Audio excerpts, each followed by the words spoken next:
Hello, YouTube subscribers, Facebook friends, and Podomatic listeners. Mark Mai here.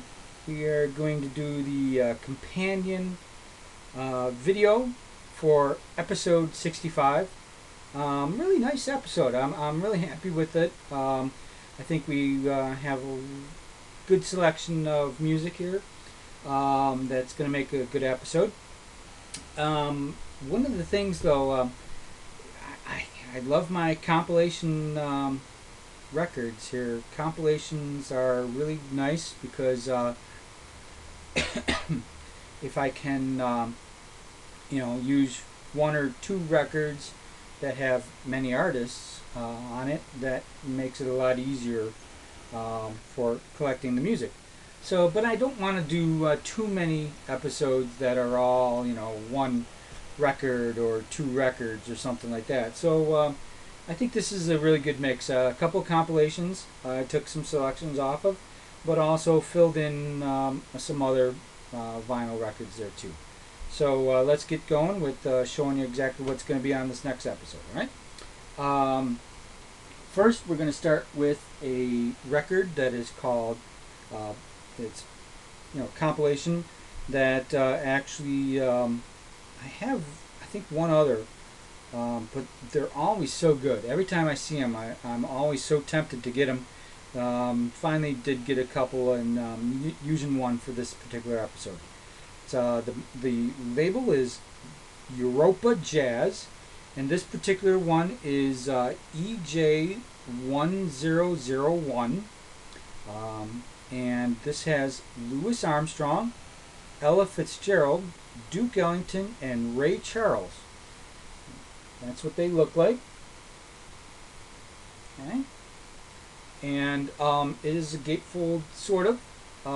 Does open up here. There's a lot of information about, here's a picture of Ray Charles, picture of Louis Armstrong. Over here we have a picture of Ella Fitzgerald in concert and Duke Ellington in concert. As you can see, quite a bit of write-up on the artists. The record does go this way into the gatefold, which is a little unusual. And there's the back. It's not in the greatest shape. It's passable, a little dirty. I think one of the things that I've learned over the years is the magic eraser, because these are laminated to a degree. If I use a magic eraser just really gently, not pressing down too much, it'll take away a lot of that scuffs and fingerprints and dirt that's on there, but will not ruin any of the printing and everything. I have seen people who go all in, and they're really going at it. They even will get rid of the printing that's on the label or on the cover. So I don't want to do it that much. Put a little bit to just clean it up a bit, make it look a little nicer, might be good. Okay. The next one is, this is actually on the Jazz Tone label. Little by little I'm discovering how much I love this label. I wish it would have been around a lot longer than it was. Very short, unfortunately, because there is a lot of big names on it and a lot of really great music. This album is called The Count's Men, and this is featuring mostly Joe Newman on trumpet. However, some of the other players that are on here are fantastic as well. We have Frank West, flute and tenor saxophone, Frank Foster, tenor saxophone, Benny Powell, trombone, Sir Charles Thompson, piano, Ed Jones, bass, and Shadow Wilson on drums. All of these people were in the Count Basie band at some point, so these are what you'd consider Count Basie alumni. Really, really good tunes. I used a song off of this for this particular episode. It's actually the first track on the album, Sidewalks of New York. Great tune. But there's so many good ones here. Careless Love, Jumping at the Woodside, The Midgets, and Alone in the Night. A few others, but very good. And again, real happy with this one. I bought this one, I believe, on eBay. And when I saw it, I was like, oh, I must have it. I was actually purposely looking for some Joe Newman, fill out my Joe Newman collection. And when I saw this one, I knew I had to have it.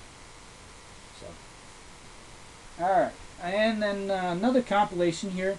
This is on the Imperial record label, and this is a compilation. Has Errol Gardner doing 3 different songs, Lester Young doing 3 different songs, Billie Holiday doing 2 songs, and then John Coltrane and Paul Chambers together doing 2 songs. So I think it's called Just Jazz, and this is in really, really good shape.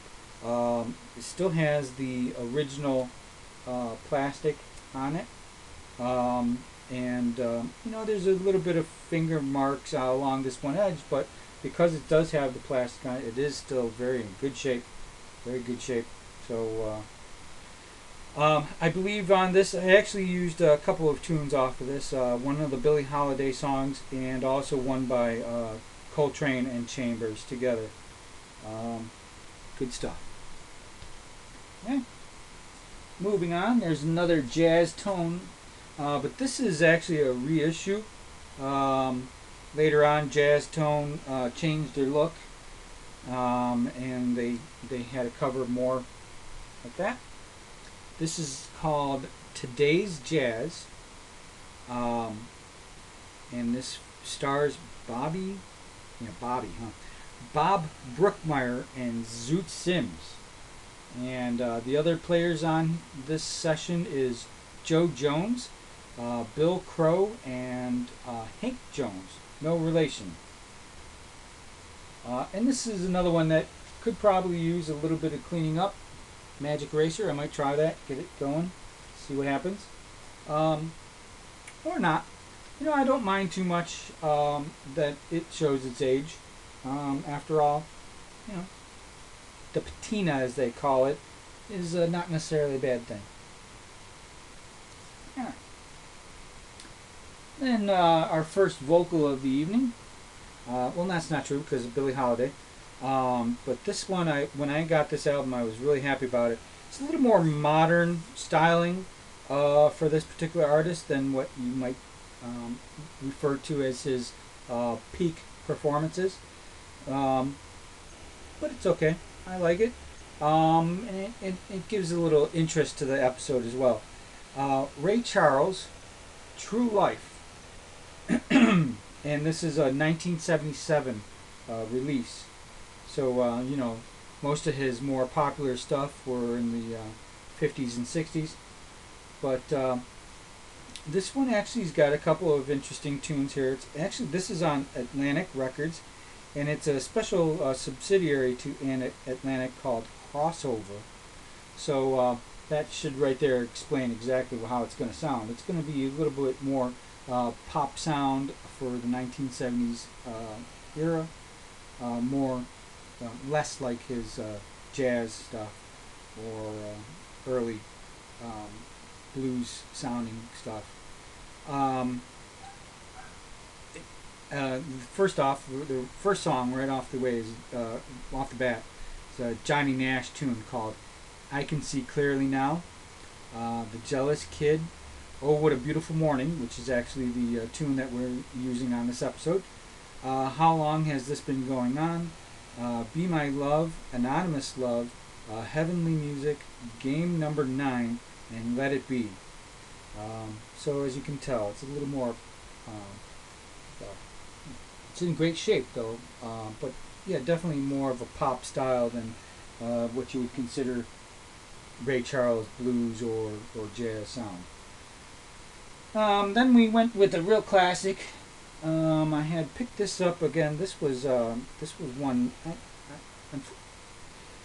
You would think for someone who, I have a lot of CDs of some artists, and unfortunately, when I go and I'm looking for records, I take that into effect. You know, oh, I've got already a bunch of his stuff on CD, so therefore I try to not necessarily steer away, but subconsciously I go for something that's a new sound rather than something that I've had before. So unfortunately, because of that, I have holes in my record collection, and this gentleman here is definitely a big hole. I think this is I have some stuff of his on a compilation. I have, um, yeah, I think that's about all. It's just really compilations. I don't have any of his actual records. So when I saw this one, and then the price was right, so I went for it.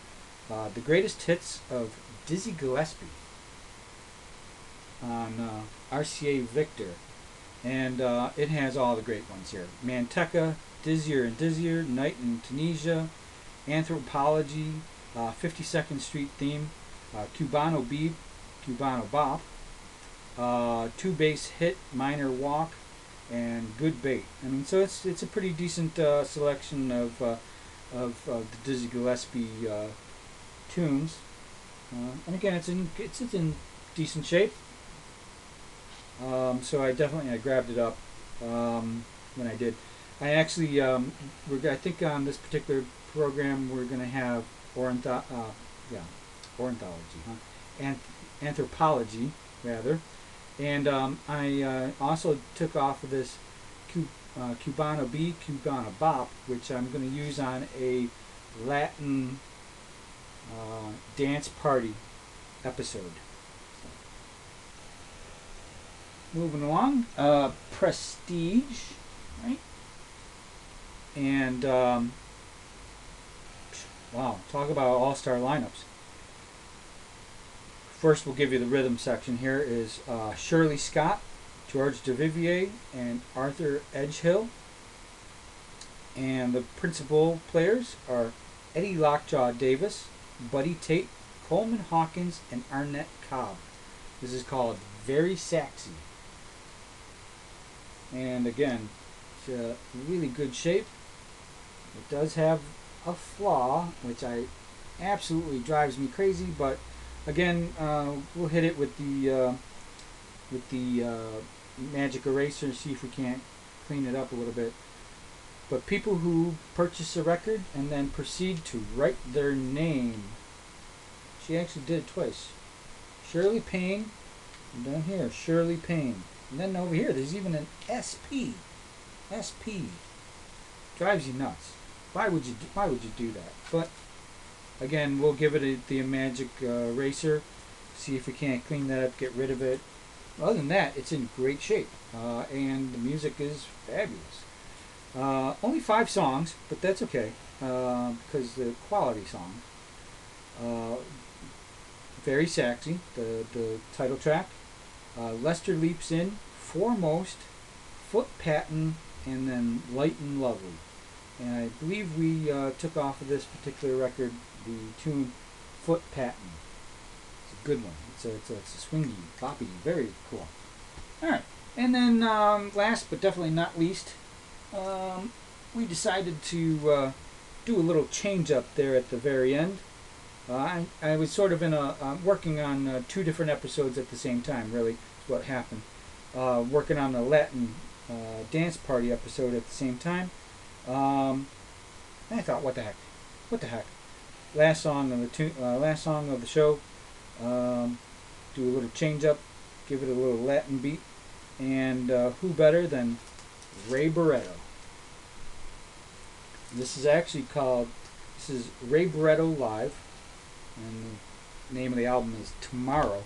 It's actually a 2 LP set, 2 record set. This happens to be a special one, as a matter of fact, too, because as you can see here, it says not for sale, promotional copy. So we always like to see those. Those are usually generally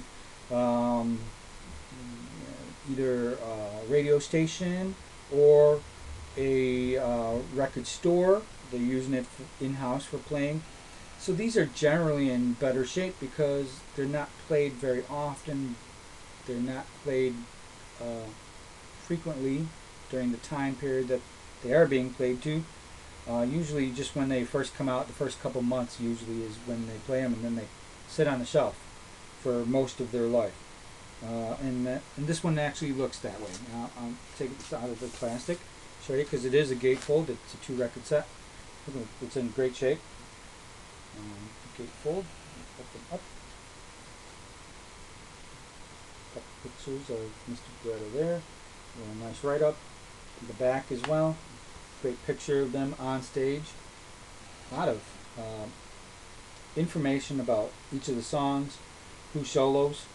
For instance, the particular song that we are going to hear on the episode, Via, the soloist is Dick Messa on flute.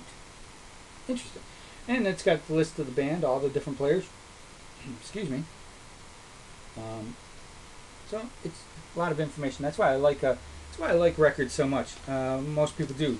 One of the things you kind of lost when you went to downloading music, you don't get any information. And CDs, you still had a little booklet. You still got a lot of information, but when it went to downloads, digital downloads, you lost all that. So that's why I decided doing these videos is pretty nice, because I felt I was presenting the information during the show and everything, but still you weren't getting the same feeling as seeing that vinyl record, seeing the cover art. So I hope you're enjoying these, and please, look down below our video here. There'll be a link to our episode, the podcast, and also a link to our Facebook page. There's always more information on our Facebook page, links to different websites, articles, other interesting videos. So please check them both out, all right? Have a good one. Bye-bye.